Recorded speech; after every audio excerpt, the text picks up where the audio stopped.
We need to talk.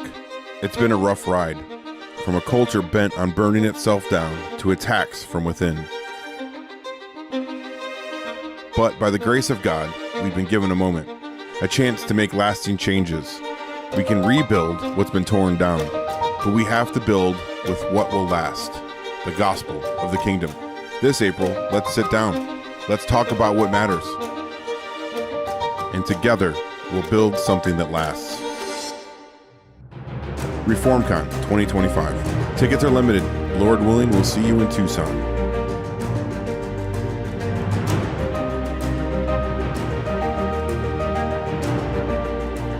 Non-rockabotus must stop. I don't want to rock the boat. I want to sink it. Are you going to bark all day, little doggy, or are you going to bite? Brett, I love you, Jeff. Delusional, yeah. Delusional is okay in your worldview. I'm an animal. You don't chastise chickens for being delusional. You don't chastise pigs for being delusional. So you calling me delusional using your worldview is perfectly okay. It doesn't really hurt. She hung up on me. What? Desperate times call for faithful men and not for careful men. The careful men come later and write the biographies of the faithful men, lauding them for their courage. Go into all the world and make disciples. Not go into the world and make buddies. Not to make brosives. Right. Don't go into the world and make homies. Right. Disciples. I got a bit of a jiggle neck. That's a joke, Pastor. When we have the real message of truth, we cannot let somebody say they're speaking truth when they're not. Take an amazing journey to a place that will blow your mind and move your heart so you will never be the same again. For to us a child is born, to us a son is given, and the government shall be upon his shoulder, and his name shall be called Wonderful Counselor, Mighty God, Everlasting Father, Prince of Peace. Of the increase of his government and of peace there will be no end. On the throne of David and over his kingdom, to establish it and to uphold it with justice and with righteousness from this time forth and forevermore. The zeal of the Lord of hosts will do this. What's up, everybody? Welcome back to The Gospel Heard Around the World. This is Apologia Radio. You can get more at apologiastudios.com. That's APOLOGIA studios.com. Do, when the show is over, go and check out apologiastudios.com. Sign up for all access. You get all kinds of additional content. You participate with us in this ministry, make everything we do possible. And guess what? The appy is coming soon. It's in production, almost done. Apologia Studios, all access, the app. You get all kinds of additional content, full episodes of Collision, Apologia Academy, just tons of stuff there. Go there, apologiastudios.com, all access. Will you be on time on the app? I literally had folks, because I announced this. Oh, so you I had told folks everyone. texting me, where's the live stream? And all I could respond was, Jeff is slow. Yes. So the great thing when you tune in for the live stream with Pastor James is you get a free Jeff Durbin roast. Yes, every time. You always get it. Yes, I try to. That's fine. It helps to keep, humility. Well, that's how you know you love each other, is when you can jab each other, you have to be able to take it. Yes, that's exactly right. So, So welcome to the Dividing Line, folks. Yeah, that's right. Sorry about being late. Yeah, so as you can see, Pastor James is here today, and exciting show prepared for you today. We are going to deal a bit with Alex O'Connor, atheist-ish, agnostic, self-professed agnostic. Like the guy a lot, actually. I really like Alex O'Connor in terms of how the accent? Well, the accent is always so delicious and amazing. It's you can be very poor in your thinking and have a great accent, and you'll come off, really great. Christopher Hitchens. Like, Richard Dawkins. But, Alex O'Connor I like because just the way he engages, and be nice to possibly be able to have conversation with him in the future. But he's been making the rounds recently, I'd say in two particular programs. The one is the one atheist versus 25 Christians, as you said. One atheist versus 24 Christians and a Mormon. And a Mormon, that's right. Yes, someone from Reasonable Faith and a Latter-day Saint. But that's a popular one right now, in only a couple of days, 3 million views. And you've got Ruslan.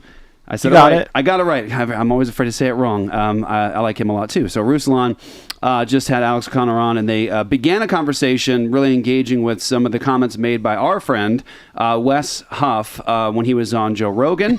And so we're gonna deal with, I think we're gonna try to condense. We could be saying a whole lot. We'll probably do more on Alex O'Connor, maybe even have him on the show as going to be a bit of a as mishmash. well. But we're going to try to deal with three main things today. One is Alex O'Connor's challenges related to the scroll of Isaiah from the Dead Sea Scrolls, and then we're going to engage a bit with what he said in the 1 Atheist versus 25 Christians 1, and that's that Jesus did not claim to be God, and 2, we're going to engage with what the conversation he had with Latter-day Saint related to Latter-day Saints and Mormonism and consistency. And so we're going to try to get right to it. I just want to announce one quick thing as everyone gets in here. We are right in the middle of the first session of the year. Across the country, states across the country, we have bills of abolition happening across the country, bills of equal protection for all humans from fertilization.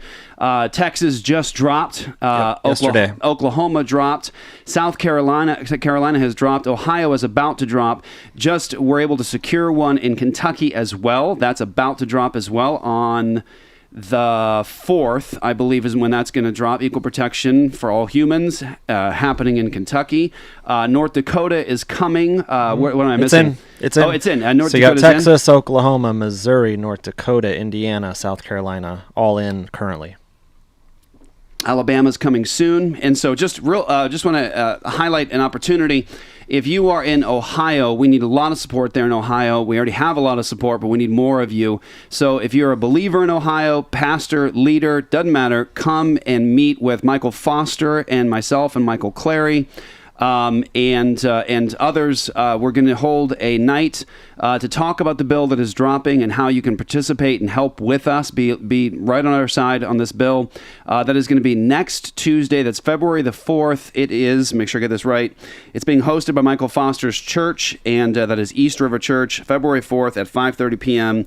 Church is located at 299 Haskell Lane, Batavia, Ohio, 45103. It is open to the public, and we'd love to have you guys come out and join us so we can inform you as to what is happening in Ohio and how you can participate with us in that bill. So that's what's going on. So preliminary thoughts. Let's set up the discussion. So Wes Huff was on our program, and then I think it was a couple days later he was on Joe Rogan. Yeah, and maybe a week after. If you haven't seen that episode with Wes on Joe Rogan, check it out. I think it's a really good conversation that Wes had with Joe Rogan. But he talked a lot about the historicity of the Bibles, manuscripts, things like that. And he did bring up at one point the Isaiah scroll from the Dead Sea Scrolls, and Joe Rogan was fascinated by that one. So I saw someone put together some clips, like a montage of how many times Joe Rogan said "wow" in the episode. Fascinating. Wow. A lot of wow. Yeah, wow counter. It's like, wow counter over 25 wows. I thought Wes did a fine job. It's a long form conversation, and it was good. So anyway, the question of textual criticism is an important one, and the transmission of the text of the Bible. And I think that the problem is, and Pastor James, this is one of the things you've been saying for many years, and you've been trying to educate Christians on where do we get our Bibles, how did they come down to us. Most Christians can we trust them? Aren't aware of how the Bible has come down to us, how it's been transmitted to us throughout the centuries. When they hear about copyist errors, misspellings, quote unquote missing verses and things like that, they can maybe get thrown by it, and atheists can sort of use that capital of confusion against Christians by saying, well, look, the Isaiah scroll technically was maybe 95% the same. Exact. And right. And so that's a problem. And I think it just goes to show that as Christians, we need to understand this field a little better. So as preliminary thoughts, Dr. James White, help us to get in the conversation of the transmission of the text of the Bible and why this is so important, especially when someone like Alex brings up differences in the manuscripts. Right. Probably most of the people in our audience are at least familiar with some of this discussion when it comes to the New Testament, because the vast majority of this conversation is focused on longer ending of Mark. Is the story of the woman taken in adultery, John 7:53 through 8:11, is that original? Mm-hmm. There's really not a lot in the Old Testament that is an issue of textual transmission until you start talking about the relationship between the Hebrew text. I have a beautiful Jeffrey Rice bound Hebrew text here. Post-tenebros. I'm sorry? Post-tenebros lux, that's baby. Right, that's right. The Hebrew text of the Old Testament, the printed versions of that have very few differences between them because we're primarily doing what's called the Masoretic text, which came into existence 900,000 years after the time of Christ. And there just aren't that many differences. In fact, the 1525 Blomberg that they used for the King James and our current Biblio-Hebraicus Stuttgartensia only have about 8 major differences between them that actually impact translations. So we're dealing with the same text. The Greek Septuagint, I don't know if you've noticed this, but the Stone Choir guys, Corey Mahler and stuff, they've decided that the Septuagint is the inspired version. The Hebrews are relevant. They're modern-day Marcionites. The Gnosticism is back again. The Eastern Orthodox have a very high view of the Septuagint over against the Hebrew as well. So I've been fascinated recently how many self-proclaimed experts have all of a sudden popped up on Twitter with all sorts of issues regarding the relationship of the Hebrew text and so on and so forth. But most of the time, when you're talking textual criticism, you're talking New Testament. So this brought us out of that. And I don't know if you remember back in 2009 when I debated Bart Ehrman, during the Q&A session at the end where people in the audience could ask questions, this guy got up and he brought up the great Isaiah scroll from Qumran, and I knew what was about to happen. I don't think you can see me in the video shot, but I sat back going, oh, I know what's about to happen. He was doing what he thought he should do, and he said, well, what about the great Isaiah scroll? It's, once it was found, we discovered that the text was basically unchanged for 1,000 years.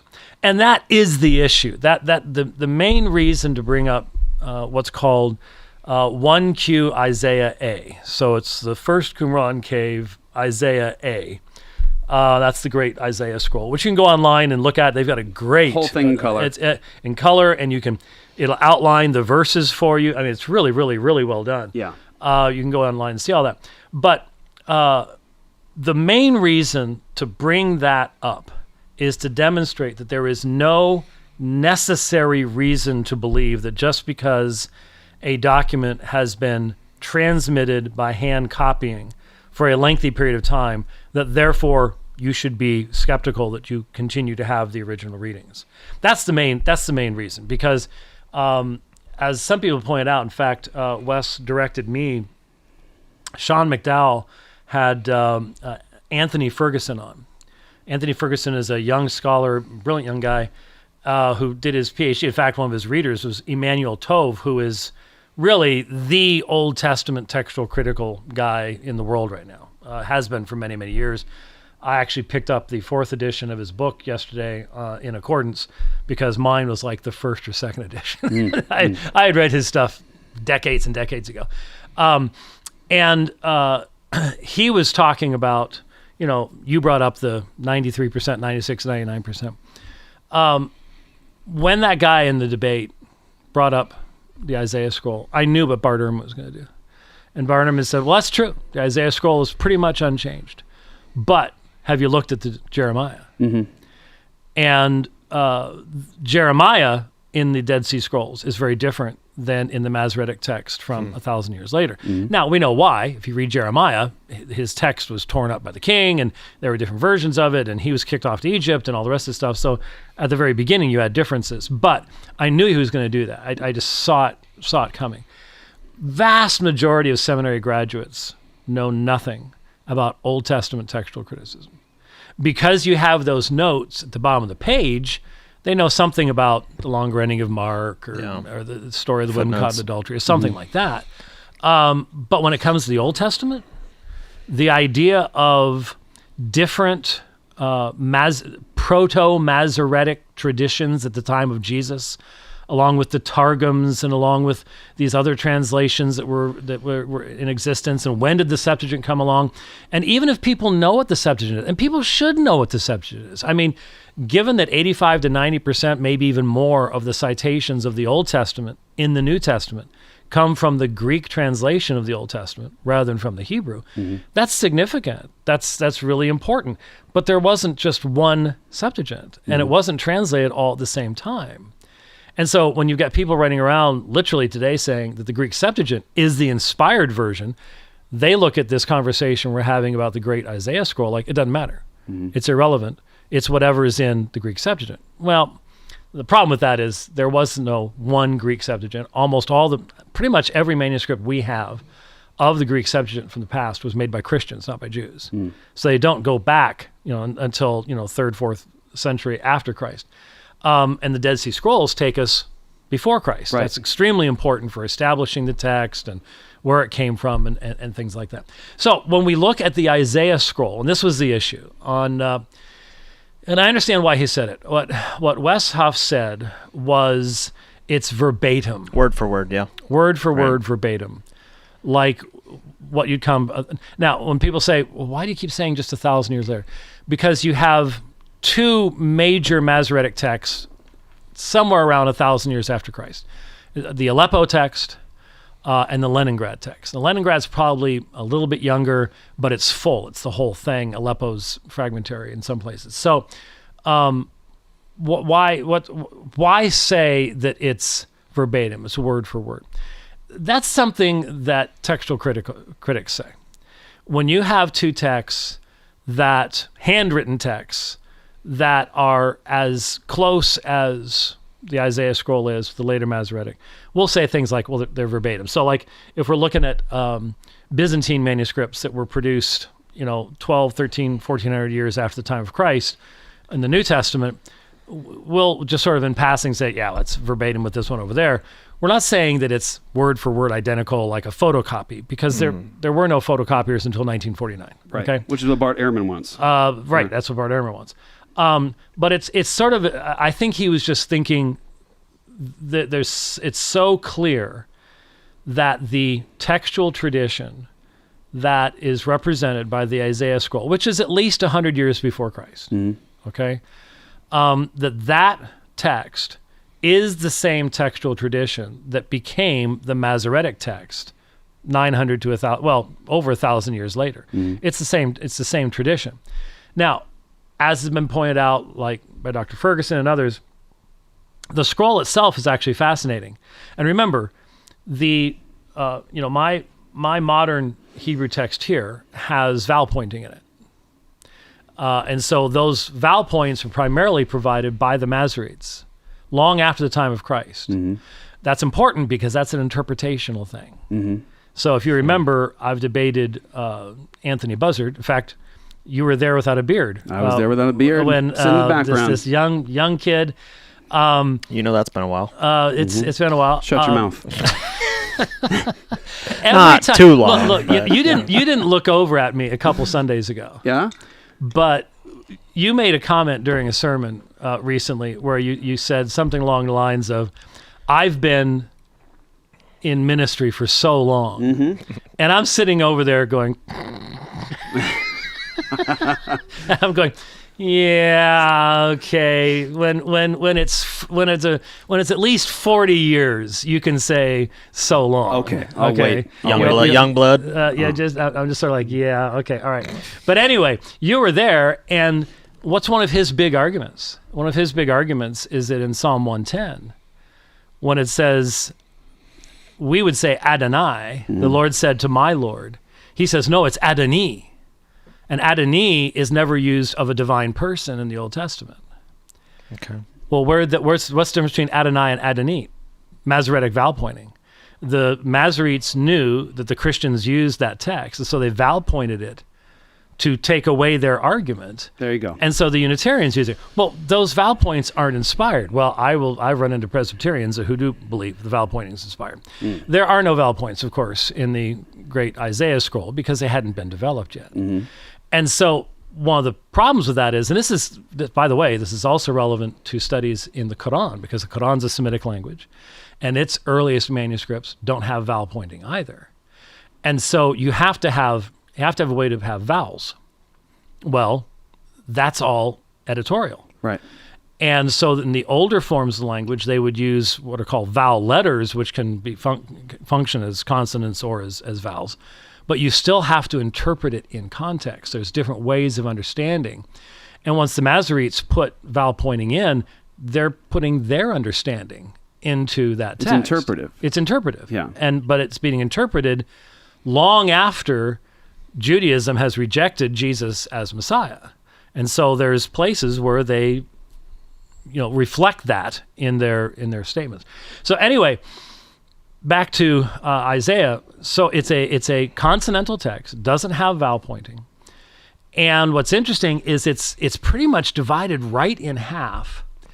And it seems it may be that someone else copied the second half that didn't copy the first half. I mean, are there different hands involved? That's very common in longer books and things like that. Codex Sinaiticus, we know of at least 4 different scribes that were involved in producing that and things like that. And you can tell that in the second half, there is a purposeful updating of the language to the way the language was being used at that time rather than in the first half of the manuscript, which represented an older form of Hebrew. How you spell things, key and stuff like that, using different letters. So here's the big problem about the Alex O'Connor stuff. What do you count as a variant? What do you even count as a word? Because in Hebrew, you have pronominal suffixes, pronominal go before, you've got suffixes at the end that give you, person and number and things like that, depending on what you're talking about grammatically in the language. And so how do you divide a fairly lengthy word up that may have like a prepositional phrase that's actually been attached to the word? Is that 2 words? In English, we would have for the church would be 3 words, but in ancient languages, that might just be 1 word. So how do you count this? How do you even count how many words there are in the Isaiah scroll? I had Accordance look at it last night, and I think it came up with about 22,800 some odd words. But somebody had to tell Accordance how to count words, and was it using all those? There's no way of knowing. Yeah. There's no way of knowing. So when someone says, what percentage identical are things? Between the Qumran text and then the Masoretic text. So 1,000 years later. 1,000 years difference. If you're comparing the Leningrad Codex with the Isaiah Codex from Qumran, how do you even make that kind of a decision? Because you can count things in such a way that, let's say that the scribe, the ancient scribe, wants to use a particular form for the word key that is popular at his point in time, that's not going to remain popular, and so it's changed by the time you get to the Leningrad Codex. But it's still the same word, and it still means the same thing. It's the same word, but it's contextualized. It's being spelled differently. Yeah, because of how they're using it then. It would be we do this when there are words you read in the King James Version of the Bible, right, that are spelled differently back then than they are now. Is that a difference? Or is it a variant? if you go from America today, on Thursday Labor. to England, and you're reading what's on the signs there, right. Same English word with a different spelling. Oh, you are. So yes. Yes. So are those variants, and is that, if you count those, and if you want photocopy accuracy, then you can lower the percentage of being identical, right, by saying, well, there's a difference here, there's a difference there, there's a difference there. If you go with what actually communicates anything, if you go with anything that could actually be translated into English, and you'd be able to go, oh, that's a different way of saying that, then the percentage goes much, much, much higher as to how identical they are. Now, there are variants. And the one that he pointed out, and he points out, because I didn't have time to look through all of it last night, because you had contacted me yesterday. Well, then, want me to play through it here so that you can let everyone hear? No. I have a pretty decent textual critical library on my computer, and I have an entire book that lists all the variants between all the manuscripts that have been found, the Dead Sea Scrolls, with the Masoretic text. So I can just turn to Isaiah and just start walking down the thing. He went to Isaiah chapter 2, 9b, verse 10, which is not found in the Isaiah scroll, but it's in all the other Masoretic texts. Okay. Now that's listed at that same website that I mentioned to you before, from Israel, that where you can look at it. They specifically mentioned that. I don't know that he necessarily found that. But he was saying, hey, here's an entire verse missing. I didn't find, getting through like chapter 20, before I ran out of time last night, I didn't find anything else that major. But that was the only large variant that I could find that included a sentence. And most of the time when you have that kind of a difference, it was interesting that Israeli website actually identified that verse 10, 9b and 10, as a later addition. I'm not sure how in the world they came to that conclusion. It's more likely that it was skipped in transcription than anything else. But the point is, does that change anything? And I think the thing that people need to understand is every messianic prophecy is in the Isaiah scroll. Every text that is cited in the New Testament is in the Isaiah scroll. Now, what is interesting that most people don't know is what's one of the clearest texts on the deity of Christ in Isaiah. Isaiah 9. Isaiah 9. Isaiah 9. Why? What does it say? It says El Gabor. He's a son and a child, so it's a human. But then it's El Gabor, which is an exclusive title of Yahweh. So, what's fascinating is the Septuagint doesn't have that. The Septuagint has a completely different reading. It's translating a different tradition at Isaiah 9:6. And I actually tried to ask, I think the guy is Eastern Orthodox, a guy yesterday, what do you think about that? Wouldn't touch it with a 10-foot pole. Wouldn't. I don't know if he knew that there's a variant there and that the reference to the deity of Christ in the Hebrew, but it's not in the Septuagint. But the point is, this is important because it is coming up on Twitter a lot right now, and there's a lot of stuff going on Orthodoxy right now, and we'll probably have to do more programs in the future, I think, on that particular subject. But the point is that when you look at the Greek translation of the Old Testament, it wasn't all done at the same time in the same place by the same people. Now, you've heard of the letter of Aristeas, where and Christians believed this for a long time, that these 70 or 72 scholars, they took, initially it was the Torah, eventually it got expanded out to the entire Tanakh, the entire Torah, Nevi'im, Ketuvim. They took them into a cave and they translated them, and when they all came back out and compared their translations, they're identical, word for word identical. It's a miracle.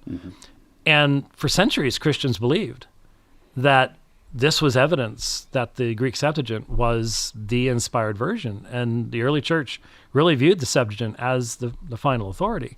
But that's also due to the fact, that they became, the early church lost contact with the Hebrew language.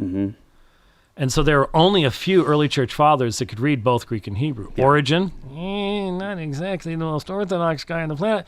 Jerome, also not exactly the most orthodox guy on the planet.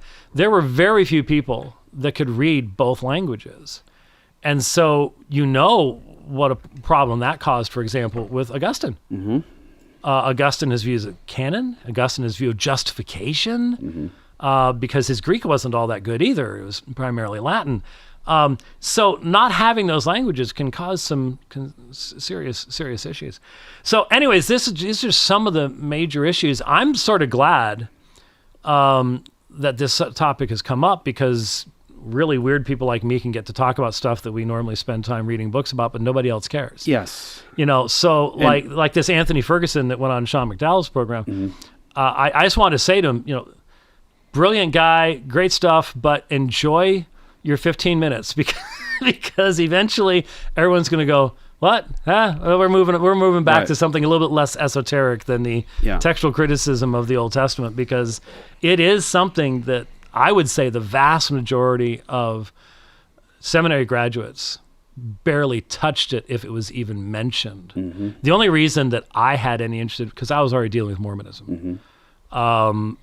I could have easily skated through Bible college and seminary without ever getting into any of that if I had wanted to. But I was already involved in apologetics. It was apologetics that helped you get there. So just briefly, as we get everyone to get into these clips, just that was a good setup. So understanding how the Bible came to us. Sorry, here, just pop. There you go. Okay, how the Bible came to us. We have the autograph. We have the original. That's written by Isaiah. And what we're talking about over time is copies that are made by the people of God of the inspired text. And everyone has to understand this is the divine message. This is the inspired message. God has condescended and spoken to his people. There is no social media. There's no flash drives and whatever else you might want to say. There's no photographs. Flash drives. Now you're going back. Yeah, bro. I know. I'm trying to move us all the way through this. There's no Get photographs. Through history here. No there's cassette no tapes, photocopiers, no. and so there's it's no not 3.5-inch floppy drives. Right, exactly. 5.25-inch floppy drives. There you go. People, of course, can communicate. They can communicate. This is what happened. But the most reliable way to pass down the history of God moving and walking with his people and guiding his people is they wrote it down. But of course, they don't have and the not same... just on vellum. We have found copper scrolls. Right. We have found inscriptions Right. in stone. But it's to write it down so that it's not liable to being changed. That history is actually communicated by being written down. And there was a process that was incredibly meticulous and abided by certain when parameters. he finishes his point. Yeah. So yeah. Put a pin in that for 1 second. My point is, in terms of Christians' understanding, you have the autograph. This is the inspired original. But then over time, the people of God are making copies of that text, and then copies of these texts, and God is guiding that process. We would say, of course, sovereignly through history. Right. But a lot of that older stuff, including the autograph, if it had been written on papyrus or vellum or whatever the case may be, over time, because of the physical world we live in and the nature of that particular material, it will turn to dust, it disappears. And so what we have over time is a transmitted text of copies and copies and copies of what was the autographa that's moving through time, transmitted text. So when you land on, so Isaiah, say 700 years before the time of Christ, and all these prophecies of Jesus that are incredible, which is the main point Wes would want to make there on the text, is that even if you have authorship differences, style, spelling, all those things that will happen in the text from Qumran, the issue is with the Isaiah scroll, which I think is more what Joe needs to hear, is it's not simply look at the fidelity, right, and the consistency, but it's what does that text say about Jesus before he even walks on the earth. Right. That's the main issue that needs to be highlighted. All this other stuff, I think, is like, important conversation. It's a meaningful conversation, but the issue is what does Isaiah say about Jesus 700 years before he comes? But when we get to the Qumran text, like you mentioned, we're talking about a copy of something that was transmitted, not the autographa, and you're going to see differences in that copy dependent upon the context that they're living in and the fact that you're talking about something that's not an infallible, inspired text in meaning, in terms of like Isaiah didn't write that one. That's a copy. And then you're leaping ahead in time to the Masoretic text, which is a copy of a transmitted text, but even that one is having adjustments based upon their interpretation at the time, their language, like you mentioned, the vowel pointing and things like that are put in. Well, that's all. The vowels aren't in the autographa, right? And so this conversation is meaningful. It's important. But the main point here in textual, when we're talking about the transmission of the text, is that you have a text you can point to in history, whether it is the New Testament through that transmission or the Old Testament, that you can show that God has preserved his word through time. And we always argue, and you've always been arguing this, is that because we have so many texts, we can get back to what the autographa said, the original said, based upon the transmitted text and the different readings. And you might see a copyist error here, or a scribe misses a line, but then you have other texts where you say, okay, he obviously missed the text there. This is where the error was. These other texts contain this. Or you might have something like the longer ending of Mark, or the account of the adulterous woman. And you're like, this sort of like can't find a home. Right. And this text sort of floats around in different manuscripts, and it comes later. The earlier manuscripts don't have this. This one just seems to like be looking for a place to land. Was it a tradition, a story that actually came up from Christians, and did someone write it in, and it just couldn't find a place? So that just quickly, and then we're going to play that clip. Just sort of address that. Yeah. Well, two things. Most of everything you just said was specifically relevant to the New Testament. For example, when you talk about, we have so many manuscripts. We don't have so many manuscripts for the Old Testament. Of the Old Testament, yeah. Because it's much, much older. Right. And so one of the key differences in the transmission of the Old Testament and New Testament, once the New Testament is written, the Christian people want to get it out to everybody. So they don't care who's copying it. It can go out anywhere. That wasn't the case in the Old Testament. Those were the covenantal documents of Israel. Yeah. They're not making copies. There is no Israeli Bible Society, as there is now, to send that out to the Amorites. They're not sending the scriptures to the Amorites. Yeah. And so there is a different methodology by which the Tanakh, the Torah, the Nevi'im, the Ketuvim, what we call the Old Testament, the Hebrew scriptures are transmitted than the New Testament. Yeah. There is a difference there. And that's the same thing with the methodology of transmission. What you were talking about, counting what the first word or the first letter in the page and the last letter, that's what the Masoretes developed to make sure that nothing would change. I mean, they froze the text in time. Incredibly tedious. But that's 800-900 years after Jesus. So that's well over 2,000 years since the original was written. So yes, the Masoretes did freeze the text in time, but the question is, what text were they using to create theirs? Because we know that there were differences in the days of Jesus. You know how we know this? Jeremiah 31. When Jeremiah 31 in the Hebrew says, though I was a husband to them, when that's translated, when the Septuagint translates that, they have a different Hebrew text. This is, though I did not care for them. And that's what's read in the book of Hebrews. The difference between, though I was a husband to them or did not care for them, is the difference between Baal and Gaal. It's one letter. So there were differences in the Hebrew manuscripts in the days of Jesus. And the apostles had to deal with that. And we have to deal with that as well. But we can't deal with it in the same way we can deal with it today, because we don't have 5,800 manuscripts of Jeremiah the Old Testament, or the Old Testament, because it's much, much, much, much older. So that's where the differences come in, is we're looking at a relatively young text with the New Testament with a huge number of representatives. It's an abundance. And we've got an ancient text with a much smaller number of manuscripts. Which is why the discovery at Qumran was huge, so valuable. Because it pushed our knowledge 1,000 years Jump back in history 1,000 years. And there are manuscripts at Qumran that are word for word like the Masoretic, but they're much shorter. Isaiah's 22,000. No.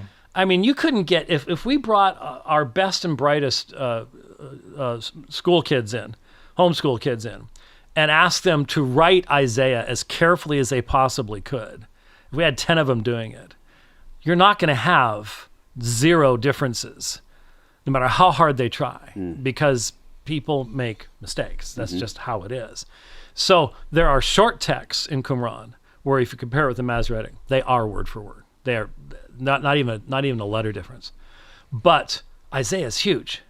And the point is, if you read the Isaiah scroll from Qumran and you read the Leningrad Codex or Aleppo from 1,000 years after Christ, it's the exact same prophecy. It's the exact same book. And everything copied, everything mentioned in the New Testament is right there. Yes. Very good. All right, here we go. Let's just play a portion and lead in. We've already sort of laid down the important issues, but we want everyone to hear how the challenge comes. This is Alex O'Connor with Ruslan. Here we go. The reason I want to speak to you today was because Wes Huff obviously made the video and I responded. Gavin Ortland responded to that, and he made a comment saying that he, at least for now, isn't going to respond to that. The only other sort of big player in the game here with regular viewers making regular content about this is you, or are you too, I suppose. It's Ruslan. Look, I can't see Wes Huff sort of hopping on a conversation anytime soon. So let's do it this way, perhaps. I wondered what you make of where we're up to, because as far as I can tell, what's happened is Wes Huff made a claim about the Isaiah scroll on Joe Rogan, which is not correct. He admitted that he was not correct, that he misspoke. but it's still trying to salvage the point and indicate that Joe Rogan should still be amazed and would still be amazed if he heard the same thing. Now, I don't know if you've seen this, but just a few days ago, Joe Rogan had another episode. I can't remember who the guest was. It's Kip Davis who brought this to my attention. And right near the end of the podcast, Rogan says, I just posted on Twitter, Rogan says, I just had that Wesley Huff on. And something that I've been thinking about, I can't stop thinking about it, is that the Isaiah scroll that they found from like 1,000 years ago is verbatim the same as the one they've got today. It literally word for word. Like, I can't stop thinking about it. Now, I understand that people think that a sort of 93.5% at best fidelity with the Masoretic text is still like really impressive. Yes, I mean, that's the calculation that Dan McClellan came to by assuming that every single textual variant only applied to one word, when actually they apply to sometimes entire sentences and verses. If you just ran down to one per word, then you get I think it's 93% fidelity. So it's got to be lower than that, but it's at best, 93%. People say that's still kind of amazing, but I don't think Joe Rogan would be having this other guest on going like, dude, I literally can't stop thinking about the fact that like the Isaiah scroll is like 93%. I just don't think it would have the same apologetic weight for him. So this is obviously doing something for him and his listeners. So let's engage a bit with that. Well, here's the issue, and I mentioned this before. I think what Wes was doing is he was speaking as a textual critic, and the idea of it being that high of a percentage of agreement is what we're talking about when you look at those two texts. We're not using the modern photocopy, computer-generated. Let me just put it this way. I don't think any scribe from Qumran or 1,000 years later would have disputed what Wes said, because they would have said, man, they did a really good job. This is incredibly well done, et cetera, et cetera, et cetera. So I think that's what he was going for. And I think what you've got here is it seems that what the young fellow is saying is that the presentation was, well, look, this is a miracle of transmission. I don't think that's what Wes was going for. I think what Wes was trying to say is we have this evidence before Christ of a text that has not been corrupted, it has not been changed, it wasn't edited by the church, that witnesses to the coming of the Messiah. And that has gone through 1,000 years of transmission without any substantive change. And I'm sure that's how he will say it for the rest of his life. Yeah, he'll never use that terminology. But again, that wasn't what it. If you're putting weight upon what someone isn't talking about, that's the problem. I would like to hear an atheist respond to the prophetic witness of the coming of Christ that is in the Qumran scroll that was written before Christ fulfilled the prophecies. Yeah. Okay, there's what the issue is. He wasn't trying to say, hey, Joe, you should believe in this because of the perfection of the transmission of the text is like a photocopier. Because he knows that it's not a photocopier. I just happened while that was playing, I was just scrolling through the differences in the resource I told you before, and I just stopped, and it was in Isaiah 22:24. There is a singular difference where the consonants are the same, but there has been an article put before the front, and that's it. It doesn't change anything. That's an entire variant that lowers the percentage, blah blah blah, but it doesn't change anything. And that's really the issue I think that we need to be focusing on. And look, we need to be accurate when we're talking about the Isaiah scroll. Like I said, you got to be careful of the Bart Ehrmans out there. They'll come back with you on Jeremiah and the Septuagint and stuff like that. You need to be aware of stuff like that. But the reality is the Isaiah scroll demonstrates that there is no necessary corruption that takes place in the transmission of the text. Necessary. There can be. The Gnostics came along and tried to change everything, and they'd be editing stuff out of the Old Testament and changing words right, left, and center. So I'm not saying you don't have corruption, because there have been people who've tried to corrupt things. So the New World Translation of Jehovah's Witnesses, modern example of how to twist the scriptures. But there is no necessary reason for skepticism just because a text is very old. And I would point out that recently there was another scribe another scroll that was found that had been burned. It was damaged in a fire, and it had been you couldn't unroll it because of the fact that it had been basically fried. And they used computer tomography to x-ray it and unroll it. And they found out that it was an ancient text of Leviticus, the first, I think, 8 verses, that again is almost identical to the Masoretic as well.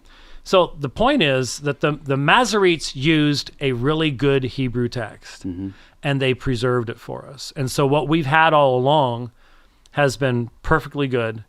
And with Qumran, we can now even shed more light upon that. And the whole point is, here's prophecy. Explain how someone living 700 years before Christ could prophesy of these things taking place. Now, I know how the liberals do that, but I'm simply talking about stuff where you actually have evidence that you can look at. That's right.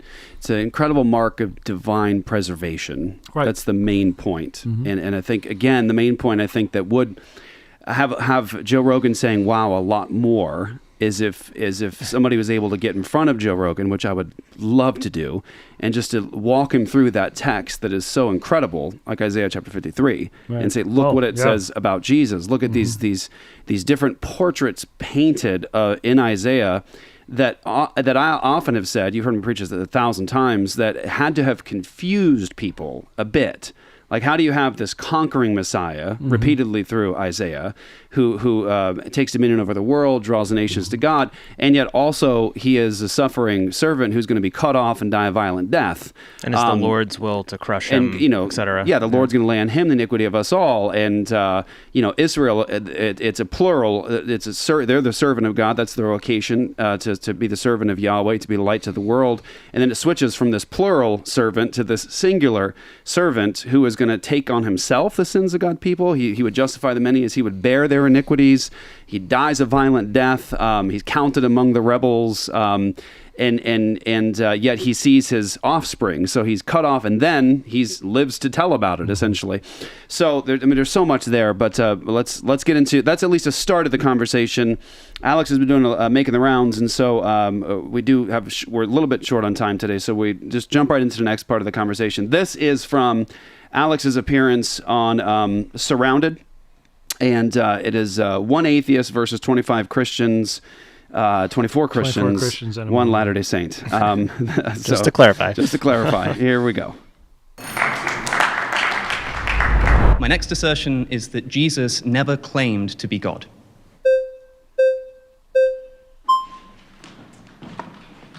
So, man, Coley.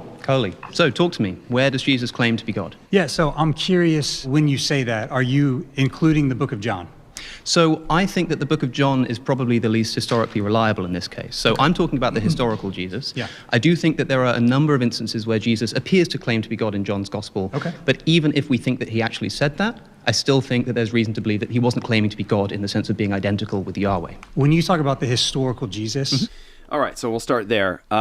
John's not the most historically reliable, and Jesus seems to be saying, some statements saying that he's God, but he doesn't want to rely on that. He doesn't believe that Jesus ever claimed to be God. So how would you start to engage with that? It depends on the context. In this situation, since he wants to dismiss John, I would love to defend the historicity of John, because there's so many examples of its historical nature. But in a witnessing situation, you generally don't have a whole lot of time to be diving into all the fact that the names that John uses line up perfectly with what we know about the names in the first century from bone boxes and stuff like that. There's all sorts of neat stuff like that you can get into. But if you want to just bypass that, you remember that on Saturday night, you gave me a text or a call, I forget which one it was, it said, I'm not sure I'm feeling real good. Yeah, I started to feel like, yeah. Be prepared. I'm Right. I'm the B team at Apologia. And so I was thinking about what would I do? And I had decided that if Sunday morning you let me know that you were sicker than a dog, or somebody let me know that you're sicker than a dog, I was going to look at evidences of the deity of Christ in the Gospel of Mark. Because given the sources he's using, I'm sure he probably believes that Mark is the most primitive and has the lowest Christology.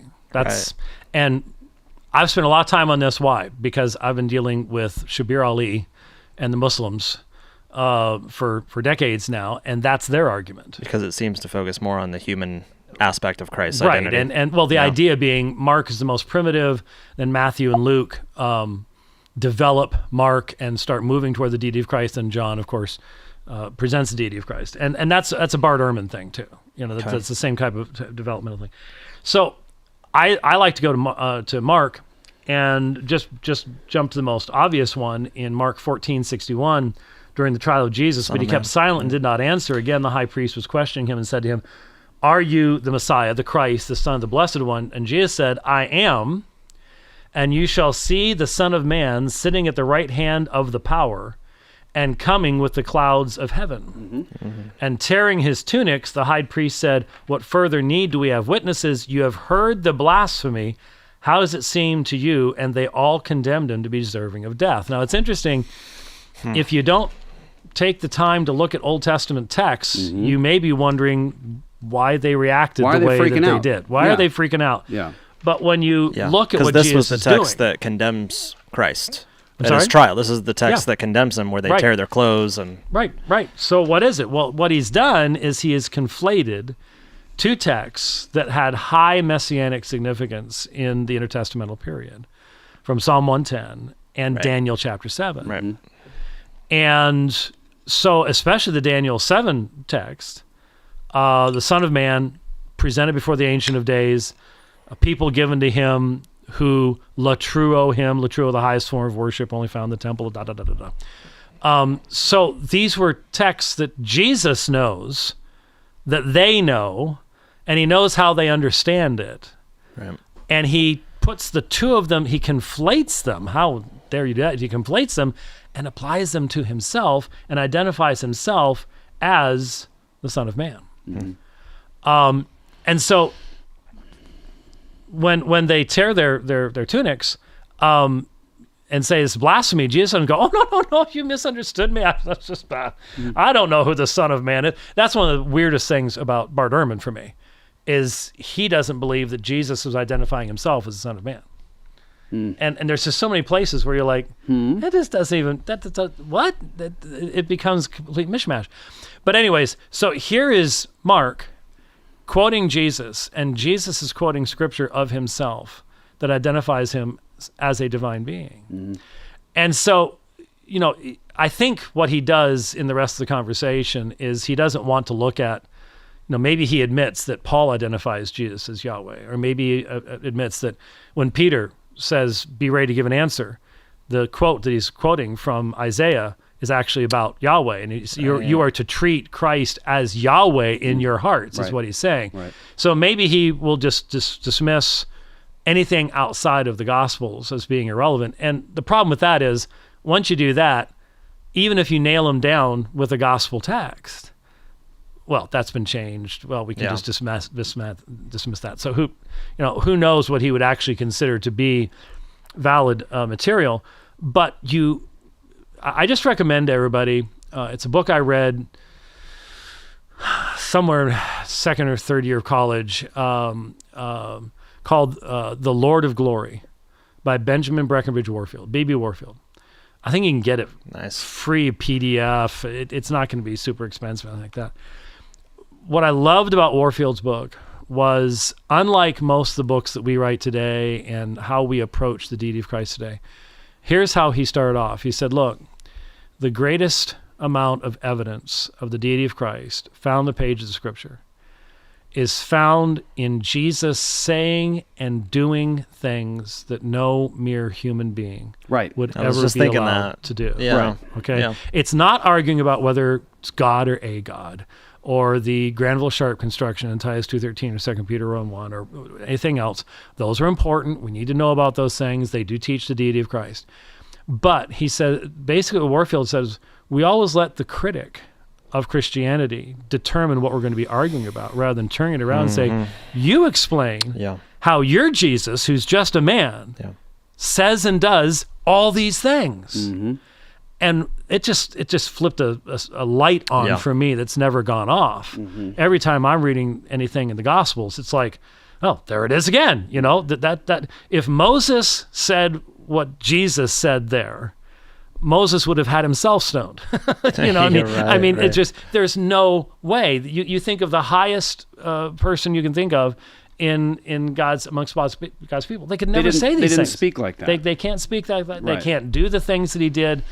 It would have been blasphemy. Right. And so I would just highly recommend that book to folks. I think they'd find it to be extremely, extremely useful because, I'd like to turn this on him. I just don't have the feeling that he actually thinks that Jesus said any of the words that are recorded in pages of Scripture. So I just don't even know By the way, what standard. That is on Monergism for free. You can get it as an ebook, nice. The Lord of Glory. But I was just thinking about that when you said that, how even that challenge is thoroughly presuppositional. Like you're forcing your combatant, your opponent, to explain the impossibility of the contrary. Right.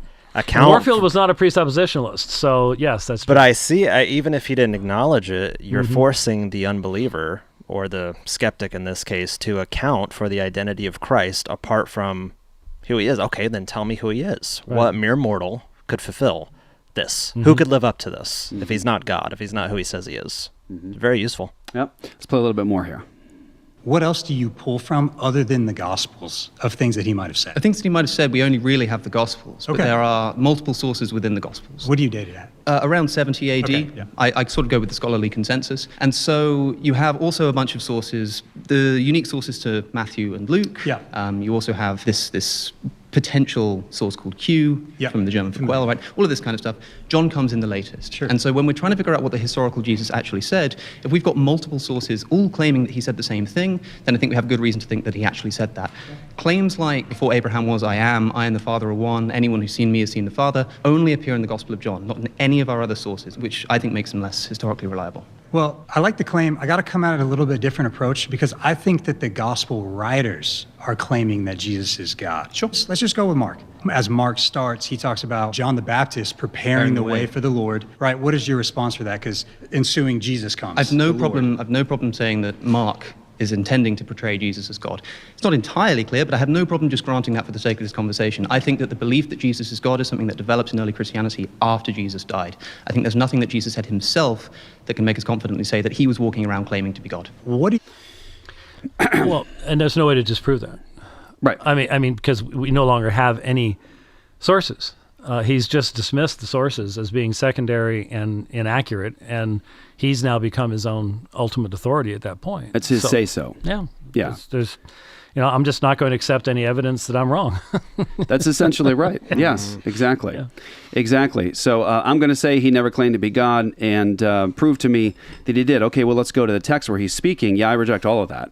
Or I accept that Mark is trying to present Jesus as God, but Mark's lying about Jesus. Right. So you're left with nothing about Jesus at all. When you have Jesus in Mark making the statement that you just pointed to, quoting from Daniel 7, the worship that's taking place of this divine being in Daniel chapter 7, it's all that becomes irrelevant. It's like, well, Jesus, you said you wanted to see where Jesus says it, right? Well, here's a place where he says it.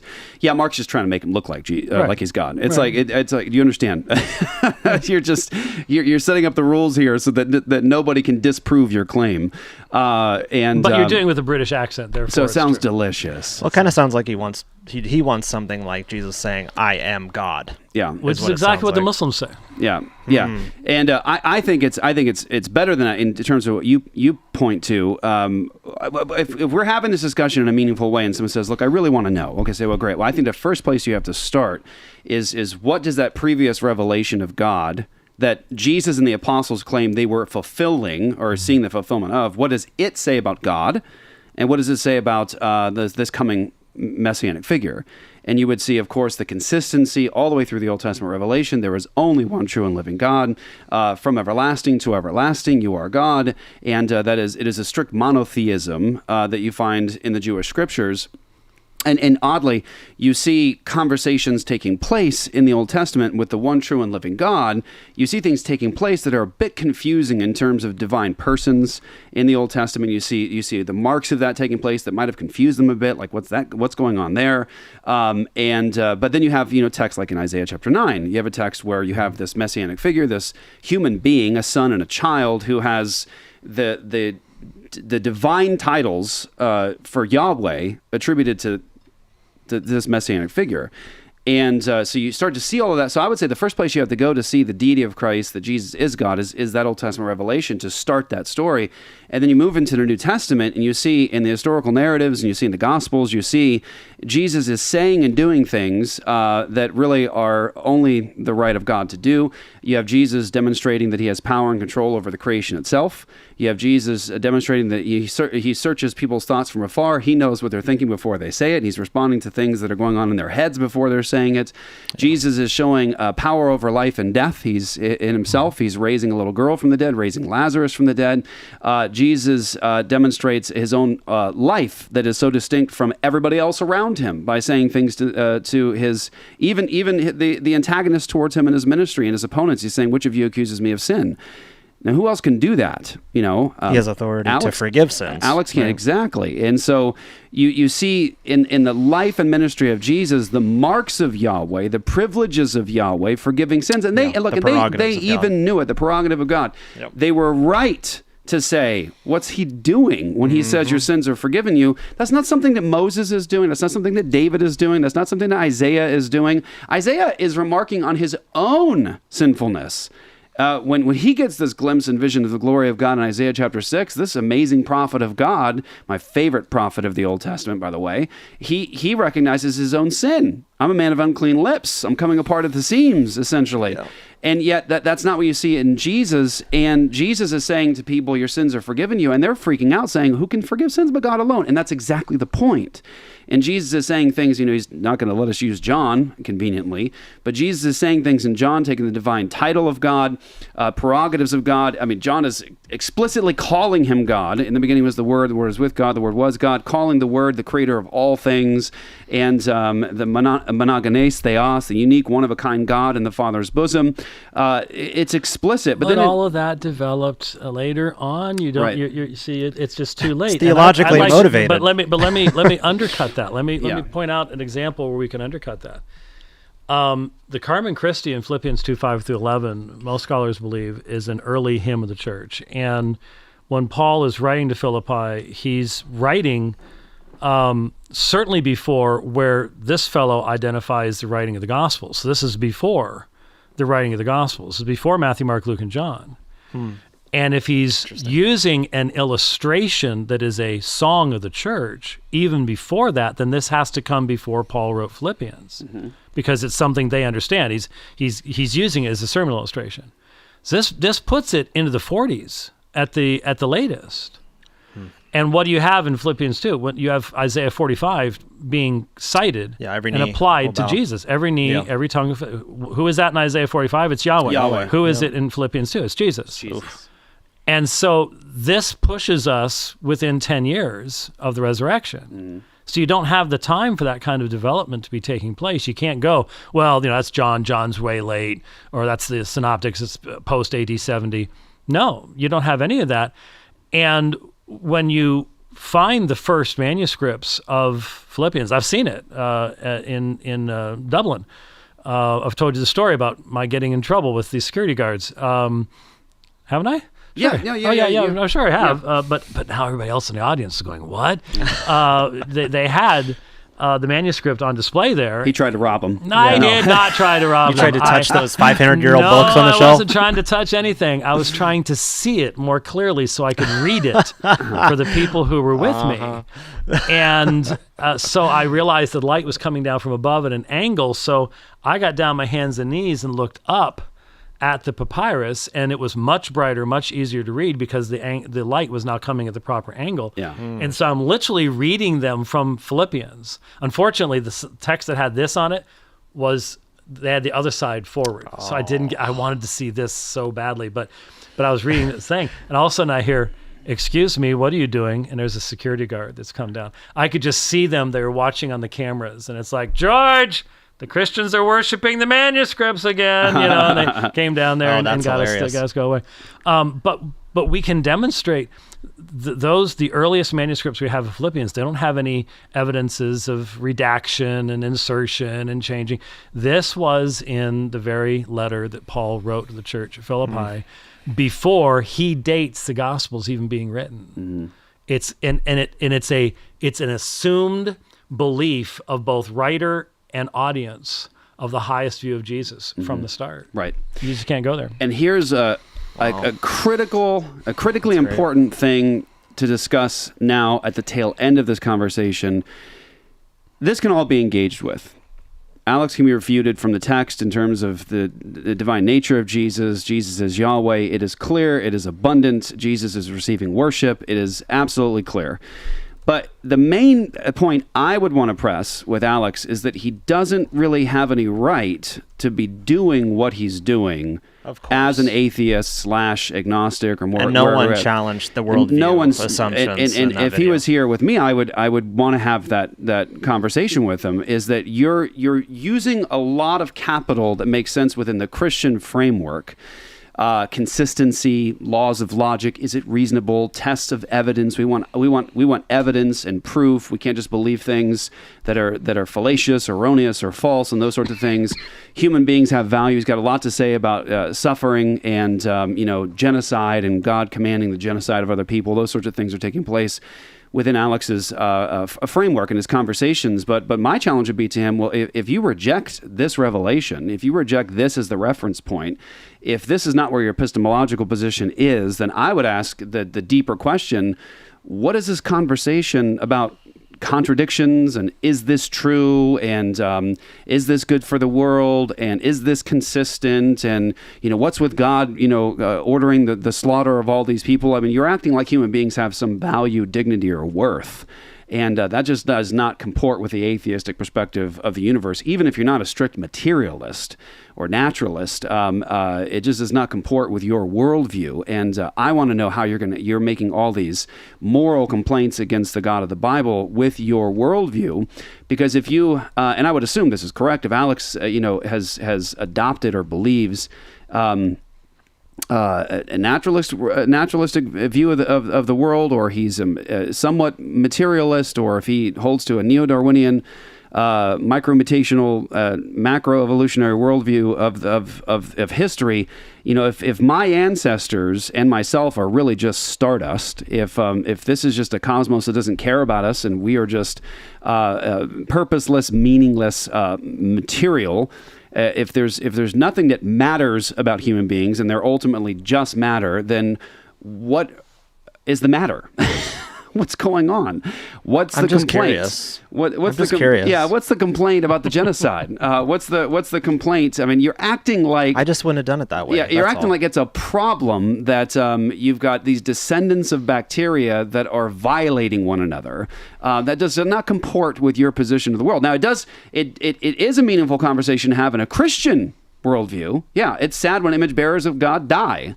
It's sad when there's consequences and results of the fall. It is a sad thing, a terrifying thing when the judgment of God falls in the world. It's conversations I like to have. It's like, Alex, I got something better for you. You brought up singular instances of Israel versus, surrounding nations, pagan nations, and God sending his judgment and saying, kill every last thing. And I would say, yep, that's the justice and judgment of God in a fallen world, and God is the holy God and the just judge. And I got one better for you, though. It's not just single instances where God says wipe everything out. There was this thing called the global flood, where God actually killed everything. Right. So I'll give you one better than any singular instance. I'm saying God, as the just judge, can decide to take life and to give life. And Alex wants to have a conversation with God. He wants to have an interview with God. And that's fine. But his position is not consistent in this way.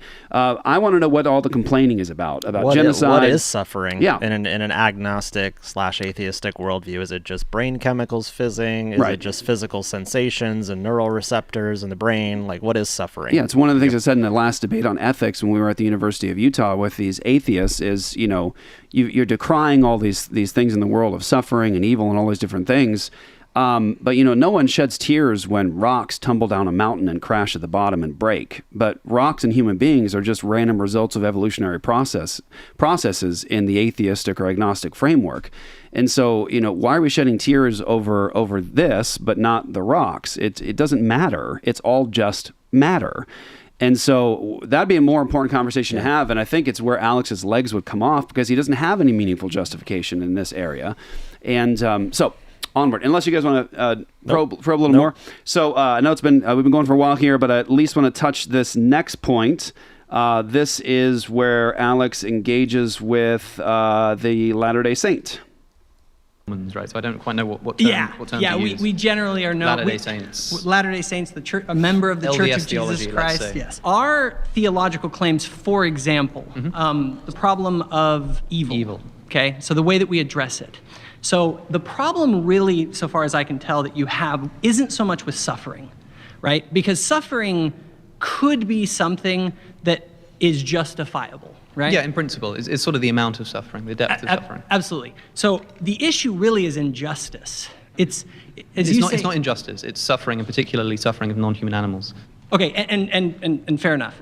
So with the concept of injustice, I just got to non-human animals. I just got to point out, Alex, that doesn't matter. I mean, you can decry it. You might be uncomfortable with it. You might think that it's ugly, that it's painful, but it's not meaningful. I mean, you might, in particular, have a problem with the suffering of non-human animals, but non-human animal or human is irrelevant in your perspective. You've already given up God. You've already given up the image of God in a human being. You've already given up meaning and purpose and worth and value. You've already given all that up. We are in a cosmos that does not care about us. You've got random results of evolutionary processes. You don't have a justifiable way of complaining about suffering to any degree. As a matter of fact, the discussion of justice versus injustice is irrelevant in your worldview. And you don't need Jeff Durbin, the Christian, the pastor, to tell you that. Just read the scores of witnesses from atheists who share your worldview, agnostics, who will tell you this. Dawkins. There is no good, there is no evil. Only blind and pitiless indifference. That's an easy way to just punch it out. I think Dawkins is exactly right. No good, no evil. It's just blind and pitiless indifference. So all this complaining about justice and injustice doesn't matter, because there's no ultimate standard within your framework and your worldview. And if you're an agnostic, you have to just admit, I'm without knowledge on that. I don't really know. But it's not talking that way, though. You don't talk like you don't know. You talk like you do know. And there's the inconsistency in your perspective, is that I think that Alex needs to spend more time. He's very intelligent. He's a very nice young man, but he needs to spend a lot more time looking at his feet and what he's standing on. And he needs to stop, if he wants to do this in a way that's coherent and meaningful, he needs to stop borrowing capital from the Christian worldview, and he needs to stay within the framework of his own worldview and be honest about it. But if he was staying in the framework of his own worldview, he wouldn't need to be honest about it, because there's no obligation to be honest about it, because there's no ultimate standard to be honest. So I just wanted to point that out as we continue the discussion here. Latter-day Saint conception of God is that God actually, his purpose is to make us become as he is. Yes, does that include animals as well? Animals are part of the created order that will be redeemed along with the rest of the created order. Okay, so what does suffering do for them? Suffering is part of the inherent nature of the world as a fallen world, okay? Even for animals? Yes, even for animals. Whose fault is that? All right, so just quickly, oh man, a lot to say. This is Christian worldview 101 right here. Engaging with the Latter-day Saint versus an agnostic, atheist-ish kind of guy. Interesting conversation, so much to say. But I think it needs to be pointed out, when we're talking about suffering, look, what we're essentially talking about is a nervous system. Yeah, so essentially. So what? Again, let's press this. Because the bottom line here, the challenge is, what meaning does it have? It's a nervous system. People don't like to experience pain. All right, well, that's a given. Human beings and non-human animals don't like to experience pain. That obviously, you see that in You'll see that out in the jungle. If a particular pack of animals is attacks and eats another one, there's pain. There's Pain is suffering unpleasant. there. It's unpleasant. Nobody likes it. But the fact that nobody likes pain and your nervous system responds that way doesn't have any meaning in terms of morally or ethically. It has no meaning at all. So what? They have a nervous system. They don't like pain. So what? That is the case that they don't like pain. It doesn't mean that I'm obligated not to inflict pain. Not in that perspective, right? When we shouldn't be doing this. God shouldn't be doing this either, because people have nervous systems. They don't like to suffer. So what? The descendants of fish in a purposeless universe don't like to experience pain and suffering. So what? Doesn't mean that I ought not to inflict it. You're talking about a moral obligation here. He has a moral complaint against God and God's world and how God set it up. But he doesn't have a position to stand on to justify that complaint. If he was in a Christian framework and he accepted what God says about the world and human beings and animals and sin and justice and all the rest, you have a meaningful way to actually engage that conversation and to shed tears over suffering and to say that's not the way it ought to be. And you can have that conversation in a coherent way. You can't in Alex's perspective. So I'm just sitting here thinking about. Yeah, let me break it down like this. So what's that? It's terrible. I can't really think about Alex too much. I'm sitting here going, but that Mormon position's incoherent. Yes, because we've been doing that for so long. It's just like, there's no sovereign God. What do you mean? Sorry, go ahead. Right, and I mean, it would be a useful thing to talk about in terms of Mormonism is. Your God progressed to become a God. He had to learn and grow and sin and fall and learn not to sin and go through exaltation, and we're going to be just like him. And so, yeah, interesting. If I have a child and I want my child to grow up to become like me, my child needs to go out of my house. He needs to go into the lone and dreary world. And if that is the case, that means that there's going to be some level of separation between me and him. He's in the world of injustice. It's a world that is unfair. Why is that world unjust and unfair? Because I understand what you're saying. In this analogy, you want your child to become like you. And what that's going to involve is encountering suffering, developing as a person, getting thicker skin. But the only reason that you want that for your child is because they're going to live in a world where they're going to have to encounter that, and you want them to be better at dealing with that, right? If you were given the opportunity to give your child a life that was separate from you, where they went about and did their business, but there wasn't that kind of suffering, and you chose the one in which there was suffering just for the sake of it, I think that would be problematic. Well, it's not that I chose to put them in that world. See, this is a difference in Latter-day Saint theology. Sure, that's what I'm interested in. In Latter-day Saint theology, there is a pre-existence, and human beings, knowing the unjust nature of reality, have the choice. Oh, they choose to. They choose to enter into the mortal state, to pass through. The way to look at it is there's this realm of injustice where anything can happen. I can go out tomorrow, my kid can get cancer, all these things can happen. And the idea is we say, but if you're willing to pass through the realm of injustice, this is a necessary condition to reach your divine potential. How come? Why is it necessary? This is another thing about Latter-day Saint theology that's different.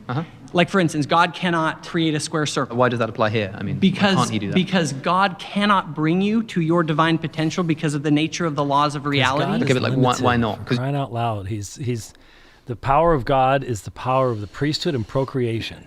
There are things above God. Let's just be honest and tell people what Mormonism used to really teach. Who knows what it's going to teach 10 years from now? But let's be honest about it, for crying out loud. Yeah, there's more that needs to be said to really explain the Latter-day Saint position here. And I mean, he's not mentioning the real story of Mormonism, that there are other gods, council of gods outside of God, and there's. When we talk about justice from the Latter-day Saint perspective, okay, how do you know? Where's the ultimate standard in Mormonism? Which God is responsible for actually saying this is just? And how did they get to that conclusion? Because there was a God outside of them. They exalted to that position. And so it's just... My guess would be that they would say that since the priesthood and the law of exaltation pre-exists God, that it comes from that, but then they cannot give any kind of meaningful defense as to where that derives from. Yeah, well, you have to account for that. Right. Where's that standard? Where can I get to that? It's an incoherent system, because if they had just given Joseph Smith 6 more months to live, there'd be no Mormonism today, because it was changing evolving so fast. It was never, evolving, yes. It never could have made it make sense. From the publication of the Book of Mormon in 1830 to where Joseph Smith was murdered in Carthage, lots of progression, lots of transformation. Well, and he was spinning so fast at the end that honestly, just a few more months, a few more years than most, no one could have made heads or tails out of what in the world he was saying. There'd be no Mormonism. Yeah. You're just sort of restating that he can't do it. I want to know why. I know what I'm saying is that there are laws that even God is bound by. Like which laws are relevant here? Like which laws is like the law of non-contradiction, for instance. Why? So interesting, because if I sat with Alex, I'd really want to challenge him on things like that. You're looking for reason, you're looking for rationality, you're looking for consistency, using the laws of logic. I want to ask Alex how he accounts for that. Right. But having a Latter-day Saint bring that up is interesting when he says there are laws like, what do you say, outside of God or above God? That he's bound to. That he's bound by. Mm-hmm. That makes sense in a Latter-day Saint perspective because this was once a man who progressed to become a God. He had to learn and grow and develop and all those things. And not so with the biblical portrait of God. When we talk about God not making can't make a square circle, can't do something, that's inconsistent, it's because it's against his own nature. Right. That's the God's key nature difference. Does not determine. The law determines God's nature in Mormonism, not vice versa. Exactly. So that's the key issue too, and that's the difference between the true God and Jacob's God, the false God of Latter-day Saints. The false God is bound by things that he cannot control. Something above him he has to yield to. It's something that he, by the way, had to grow to be in conformity to, and that's the key issue. He grew to be in conformity to that thing that is above him, whereas the biblical God, when we talk about God not making a square circle and things like that, we're saying, no, God would not do that. Well, how come? Because it'd be against his own nature to do something that was outside of his own power. He doesn't violate his own nature. The all-powerful God doesn't do things that are outside of his own nature. And we talk about the laws of logic. Yeah, we talk about the laws of logic and consistency. It's like, well, God says that, it says in Scripture, God cannot lie. And so God cannot engage in logical contradiction, to be a violation of his own nature to do those things. He's not trying to obey something above him or be consistent with that thing outside of him. We do that as mortals and as human beings, is we have this word of God, revelation of God outside of us. There it is. That's the objective standard. We are trying to actually be in conformity to that thing. That's the standard. I need to conform myself to that thing and hold to that thing and have fidelity to that thing. Not so with God. The Mormon God is like that. Right? There's a standard he has to hold to, be consistent with. And so, this is all very interesting to have, an atheist and a Mormon talking, or I should say more properly, agnostic and a Mormon talking to each other. We'll wrap it up here.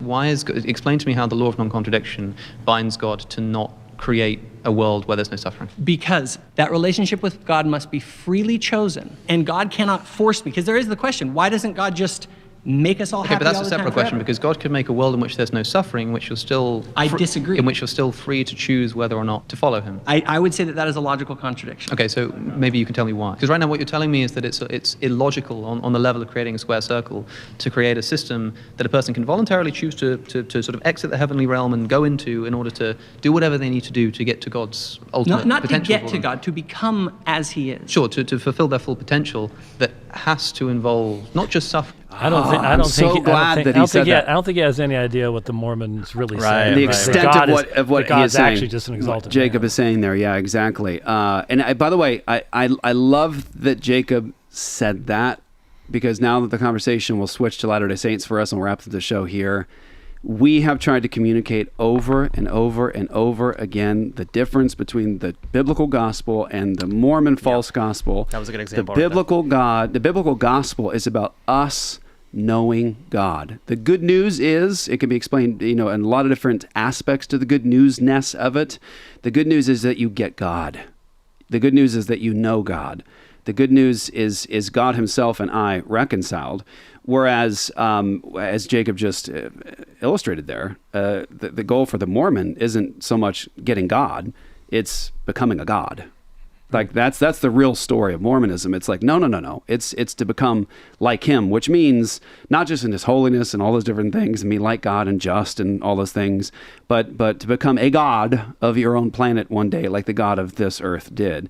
And that's no better description right there of the distinction between the biblical gospel and the false gospel of Mormonism. It's the biblical gospel is about peace with God, knowing God, worshiping God, being in fellowship with the true God, and the Mormon gospel is about becoming a god one day. You know, and he expresses it through the lens of a human analogy, right? If my son, I want him to go into the world and experience things and suffer because it's all worth it, baby. Exaltation, right, is what's waiting on the other side. For the Christian, it's I get Jesus.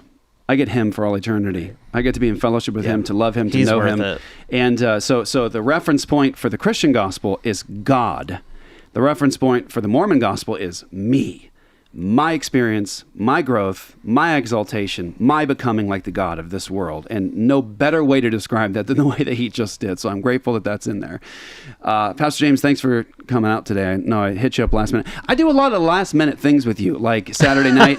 Saturday night, I sort of felt like I was like kind of like something like... Get a sermon ready. I was like, hey, hey. It's like, hey, man. Hey, just so you know, like I feel like I'm getting sick. And if this happens, then can you take the pulpit tomorrow? And then it was like last night I messaged you and I was like, hey, what you doing tomorrow? What are you doing tomorrow around? Well, by the way, I already had an interview. In my defense, I said, it'll be around 1:00. That's what I said. And you know why I did that? Yes. You know why I did that? And you'll get around to finishing your sermon. Yeah, exactly. You know why I did that? I said around 1 is because I knew I'd probably be late. So that's why I said around. This is the way I protect myself. Yeah, you're hedging. From accusations. All right. So if you guys are just new to Apologia Studios and Apologia, point you over to Alpha and Omega Ministries, a ministry of Dr. James White. Just years and years and years of content, debates, almost 200 public moderated debates with so many different representatives of different worldviews, whether it's atheism, agnosticism, whether it is Mormonism, Islam, or Roman Catholicism, textual critical issues, all that's there. And just go to Alpha and Omega on YouTube or aomin.org. And don't forget also just to get access to just so many different helpful resources and books Pastor James has put together over the years, including one that might help you on this discussion in terms of the transmission of the text, and that is the King James Only Controversy, kind of a basic introduction to how we got our Bibles, and just great stuff. Roman Catholic Controversy, The God Who Justifies Will Bless Your Life, and let's see here. Our Thoughtful Faith. Hey, he did $20. Hey, Jacob. Hi, guys. That's so you'd read it. Yeah, this is, yeah, it's like, I'm going to pay $20 for the read. This is Jacob. I am the Mormon who made the final claim that LDS theology is more rationally defensible in the end of the debate with Alex. Would you, Jeff, or James be open to engaging with me on that front? Jacob, thanks for the message, man. Thanks for the $20 for helping us, blessing us with that. I would say, based upon my last interaction with you, unfortunately, no. I think you are a very dishonest person. You lack integrity in conversation and debate. I'll just be very direct with you. And anybody wants to know what I mean by that, just look at my last interaction where we refuted you and your claims about Michael Heiser. And I think the right thing for you to have done was simply to acknowledge the error, the egregious error, and the falsehoods you were spreading about Dr. Heiser, and to admit the error and then to move on. But you really doubled down, and I'm not going to waste my time engaging with someone who lacks integrity like you. So Richard Torres, hey, Dr. White is here. Jeff and Dr. White are the reason why I'm no longer a Pentecostal, and I believe that the Bible is God-breathed. Right on. MMA. Very good, Richard. Thank you for that, man. Real quick, I don't want to forget to do this. I tend to forget. ReformCon is coming. ReformCon is coming. Tucson, Arizona, end of April. Am I correct about that? End of April. I'm so. You're looking at me. My conference as well. I should know this. This is the problem with twins and not getting enough sleep, is I'm intending to lose dates here. So reformcon.org. April 24th to 26th. Yes. Reformcon.org. Dr. Sandlin, Douglas Wilson, Dr. Joe Boot, Dr. White, myself, David Bonson, and more. Come and join us in Tucson, Arizona. Get your tickets, guys. Early bird pricing is still available. Reformcon.org. We're going to be in Tucson. Can't wait to spend time with you guys down there. We had a blast last time with ReformCon. It was a lot of fun. And that's going to be hard to do real fast here. So I'll try to answer that quickly. But really? I'll take a shot at it. But so reformcon.org. Get your tickets, everybody. Also, wanted to point everyone to ionlayer.com. IONLAYER. ionlayer.com. Check out the health benefits of NAD, and you can get on it for such a fraction of the cost of NAD IV treatments. It's a medical patch you put on your arm. Reboot your system. Focus on long-term wellness and longevity, and that's over at ionlayer.com. Put in Apologia in the coupon code. They're going to hook you up with a discount, and they bless this ministry so we can stay on the air and keep doing what we're doing. Don't forget to go to the Apologia Studios store.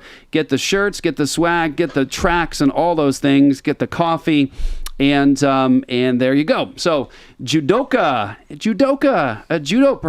practitioner. Greetings. We got all kinds of martial artists, MMA, judoka. I like it. Watching us. Very good. It's missing a Jeet Kune Do. The way of the intercepting fist. Greetings, brothers. Would you please explain the millennium from a reform point of view, please? Bless y'all. Briefly.